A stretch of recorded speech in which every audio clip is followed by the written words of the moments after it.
Retour à Lunéville pour les chanteurs de la maîtrise de Metz. Cette fois encore, ils sont venus se perfectionner avec des spécialistes du Centre de musique baroque de Versailles. C'était tellement bien placé qu'on a eu envie de le faire plus haut. Maintenant, on prend la vraie note. Voilà, et c'était un son très doux. Encore une fois, regardons. Pour certains enfants, c'est ainsi l'occasion de prendre un cours de chant de haut niveau avec Caroline, une enseignante passionnée. J'avais l'âge de 6 ans quand j'ai découvert un film sur les petits chanteurs de Vienne et j'ai eu, comme j'espère d'autres enfants, un choc en entendant la beauté des voix d'enfants. Et à cette époque-là, il n'y avait que des maîtrises de garçons. J'étais désespérée et je me suis dit, je serais infirmière dans un chœur d'enfants. Et finalement, je suis devenue professeure de chant dans un chœur d'enfants. Donc c'était vraiment un rêve d'enfance.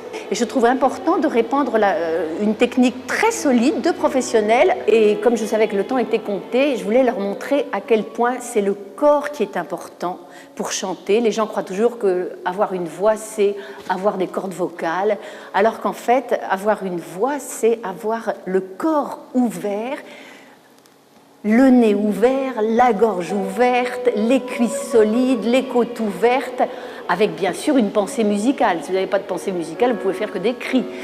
Mais au moins ces cris-là, ils seront beaux. Comme fait un bébé, finalement, si vous le regardez sur sa table allongée, vous voyez ses côtes qui bougent, vous voyez son ventre qui se serre et tout ça.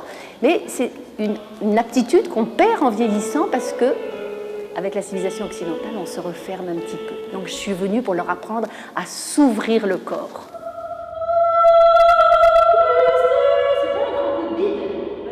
Spécialiste des voix d'enfants, Caroline de Corbiac a développé une méthode pédagogique personnelle qui mêle exercice et jeu dans une éternelle recherche de perfection. J'essaie surtout de faire des choses qui puissent réussir, de démultiplier la difficulté. Tout le monde peut, par exemple, rentrer son ventre et sortir sa poitrine. C'est la base du soutien. Alors, je choisis les exercices le plus simples possible pour qu'ils aient l'impression de réussir et petit à petit, je les rends plus difficiles, jusqu'à une vraie technique vocale. Je travaille des petits aspects séparés et puis après, je les mets tous ensemble au fil des années. C'est ma manière de faire, de démultiplier les difficultés. Et ce n'est pas toujours facile d'intéresser des enfants fatigués par de longues heures de cours. Mais l'enjeu est à la hauteur des efforts. On les initie à la beauté par le chant. Et c'est quelque chose qui leur restera pour toute la vie, qui leur permettra d'accéder à la beauté dans d'autres disciplines, parce qu'ils l'auront ressenti de façon physique.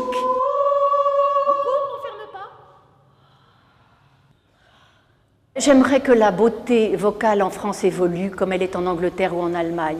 Ça commence à venir, mais on n'y est pas. J'écoute sur YouTube tous ces chœurs allemands extraordinaires et je me dis, nous, on est encore dans les écoles à chanter avec des voix de poitrine, des chansonnettes.